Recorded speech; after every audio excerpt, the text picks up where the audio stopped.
রমজান মাস কোনো স্মার্টফোন ব্যবহার করবেন না, নেট কানেকশনের সাথে সংযুক্ত থাকবেন না। যাদের নেটেই কাজ নির্দিষ্ট সময় কাজের সময় করবেন, এরপরে টোটালি বন্ধ করে দিবেন। বাসার রাউটার বন্ধ করে দিবেন, নির্দিষ্ট সময় চালিয়ে বাকি সময় বন্ধ করে রাখবেন। ডিসিশন নেন, দেখবেন আপনার রমাদানের অন্য 10টা 20টা প্রস্তুতির চাইতে এই একটা প্রস্তুতি আপনার রমাদানকে অনেক বেশি অর্থবহ করে দেবে ইনশাআল্লাহ। দ্বিতীয়ত, রমাদান মাসে আনহেলদি, অস্বাস্থ্যকর এবং আমাদের জন্য ক্ষতিকর এবং অপ্রয়োজনীয় অতিরিক্ত খাবার গ্রহণ করা থেকে রমজানে বিরত থাকে। দুইটা জিনিস, এই দুইটা জিনিস যদি সঠিকভাবে করেন, আমার বিশ্বাস আপনার রমাদানকে আপনি অনেক সুন্দরভাবে কাটাতে পারবেন। এবার বন্দেগীতে আপনি স্বাদ পাবেন, তৃপ্তি পাবেন, স্পিরিচুয়াল যে আধ্যাত্মিক যে একটা প্রেরণা শক্তি, এটা পাবেন।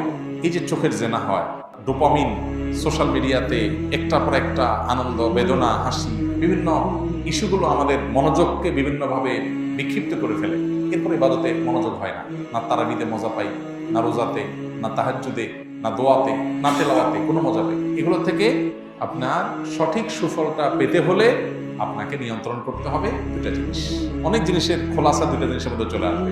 অতিরিক্ত খাদ্য গ্রহণ, অস্বাস্থ্যকর খাদ্য গ্রহণ না করে পরিমিত ভালো খাবার গ্রহণ করেন, স্বাস্থ্য ভালো থাকবে, ভেতর থেকে শক্তি পাবেন।